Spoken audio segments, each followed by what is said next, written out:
Good evening, everyone. My name is Deirdre, and I'm going to be your host for tonight's business news segment. So I'm coming to you live from the Team B headquarters. And before we get into our topic for tonight, which is immunity to change, let me introduce to you the members of Team B. Team B consists of Warren, Selena, Marcus, Tisha, Tony, Ara, Sharifa, Raymonte, and myself. So, without further ado, let's get into tonight's topic. So, what is immunity to change? And how does it apply to the organizational setting?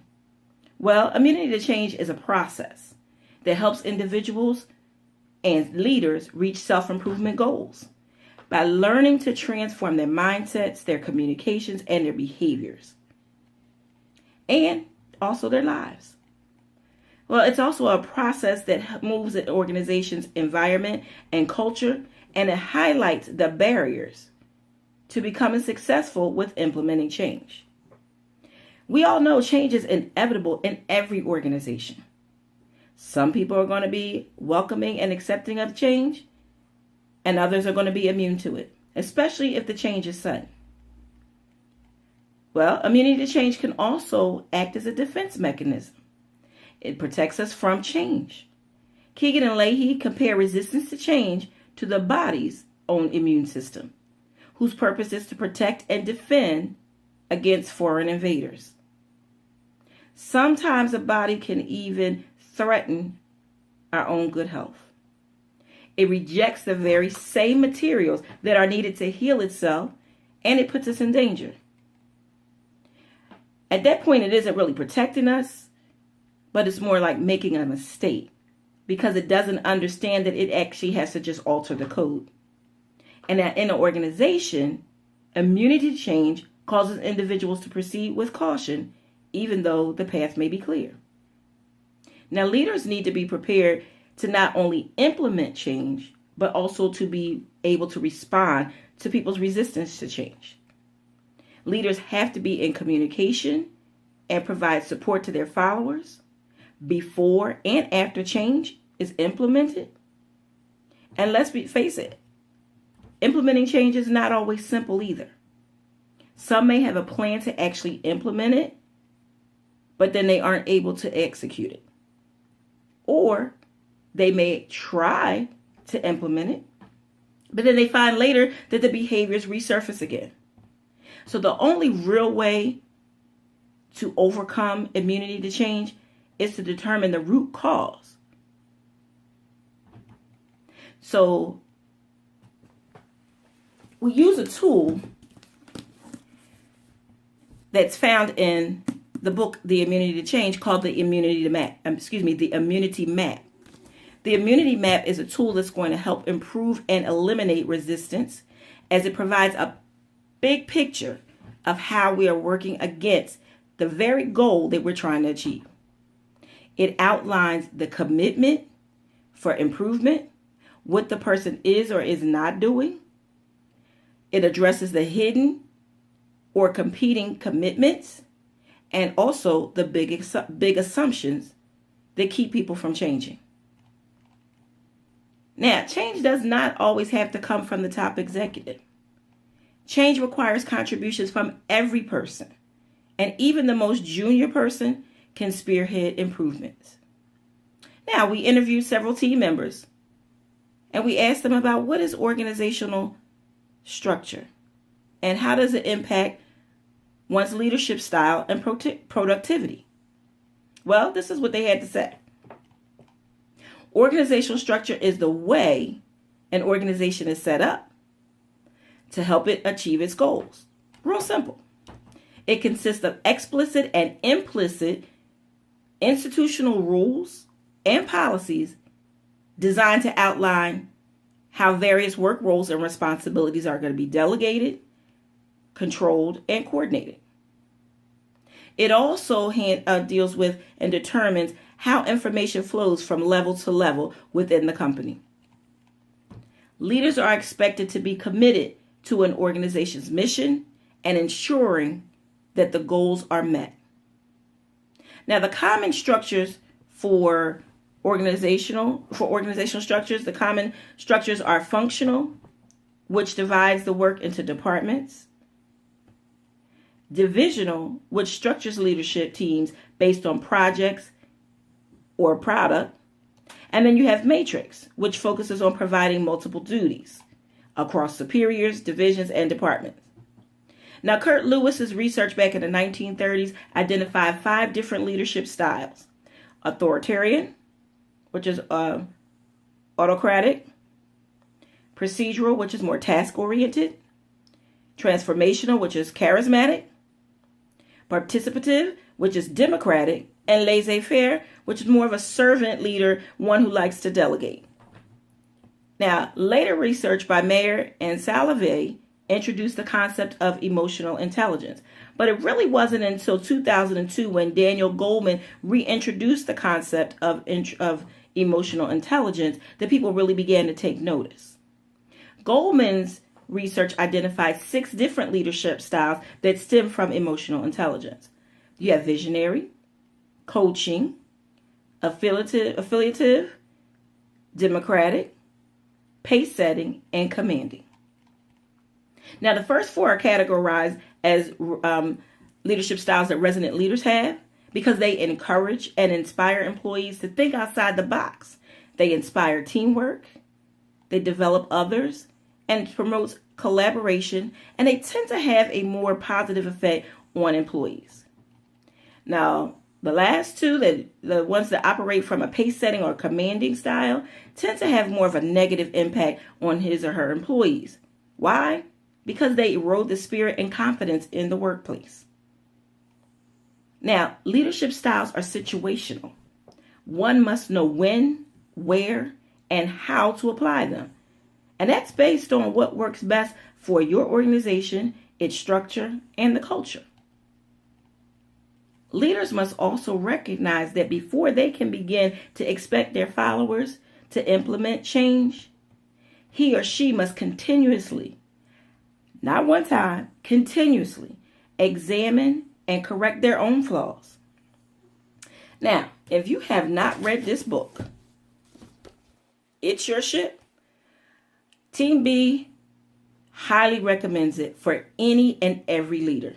This is holiday time, and this is a perfect gift for that stocking stuffer. You can get it for your friends who are leaders. You can get it for your boss and put it in a stocking, wrap it up, leave it anonymously on their desk. Maybe they'll learn something from it.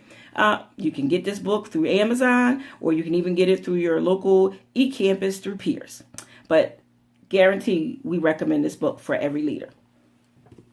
Now, Team B was finally, the last question we were asked was, after reading this book, do you identify Captain Abrashoff as an agent of change, and would you consider him a productive leader, and why? Well, it was no surprise to Team B that everybody responded the same way. Of course he was. His leadership style while serving as commanding officer of the USS Benfold was exceptional. He implemented changes that not only improved things for his ship, but it also transformed things and made a major impact on the Navy's policies and procedures as a whole. That's why his ship was known as the best damn ship in the Navy. Now, the way he treated his crew was unheard of. He stepped away from the traditional style of leadership on board a Navy vessel, and he empowered his crew. Most commanding officers are authoritative leaders they don't care anything about their crew. All they care about is making it to the next rank. But not Captain Abrashoff. He showed his crew that he genuinely cared about them. As a matter of fact, one of the things that stood out to most of us is that he took the time to sit down and meet with each one of his crew, over 300 people, and got to know them, got to know who they were, get to know their talents, and know them personally enough that he could be able to talk to them. He knew them by name. How many of our supervisors and managers do that now? He went above and beyond for his crew. He did things such as, there was a sailor, he went against normal Navy rules and policies, and he let the sailor go home for the birth of his child. And another one who was on probation, he allowed him, although he was on probation, allowed him to go home to see his ailing mother. Went against everybody else's decisions and judgment of what they thought he should do. Abrashoff instilled ownership and accountability in his crew. He encouraged them to take calculated risks, think outside the box, learn to make decisions on their own, and work as a team. His leadership inspired one of his petty officers, named Petty Officer Thomas, to create a database that expedited the inspection process for Navy ships. He also took the suggestion from a sailor. Now listen, a lot of other commanding officers would never take the advice from a sailor that they consider beneath them. But not Captain Abrashoff. He listened to a sailor who told him about making improvements to his job by changing the material of the type of bolt that they use on the ship that would keep the ship from rusting as much, so it reduced the amount of time that was spent on the crew painting the ship. So listening to just those two examples, those both ideas save time and money for the ship, but it ultimately transformed how the Navy handled and conducted its operations. He even inspired his commanding officers by some of the suggestions and decisions he made. So something as simple as he had a commanding officer come and visit the ship. He changed where he was eating lunch and had the commanding officer eat lunch with his crew. And it completely blew the commander's mind. He came in, he sat down with his crew, which was a little unusual, but this became a learning experience for the commanding officer. He got to speak to the crew. He learned things from the crew, and it also changed the way he said he was going to deal with when he visited other ships. He was going to sit down from that point on, sit down with the crew members and talk to them. So see, Captain Abrashoff was definitely a resident leader. He cared more about his team than he cared about his own career. Not only did he care about his team, but he communicated effectively all the goals that his crew set out to achieve. And not only did he communicate them, they went on to accomplish those goals. But one thing that stood out about Captain Abrashoff to all of us is that he had the ability to persevere from the very beginning.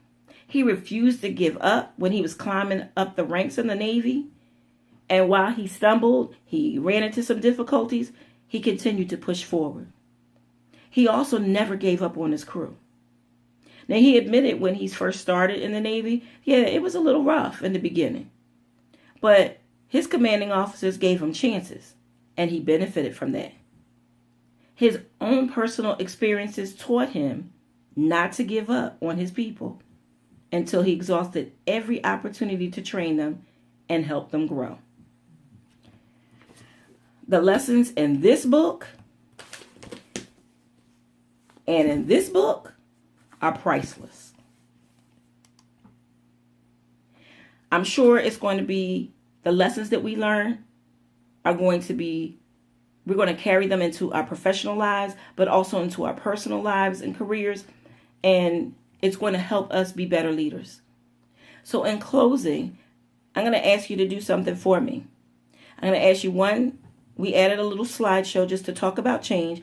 Please click the link that's going to be in the discussion and take a look at our slideshow. Also, we just want to encourage you. 1, we want to encourage you to embrace change. 2, we encourage you to inspire change. 3, Team B encourages you to be a game changer. So remember, everything must change. Nothing stays the same. The young become the old, and mysteries will unfold. But that's the way of time. No, nothing and no one goes unchanged. We thank you for tuning in with us this evening. We hope that you have a blessed holiday. And Team B is out.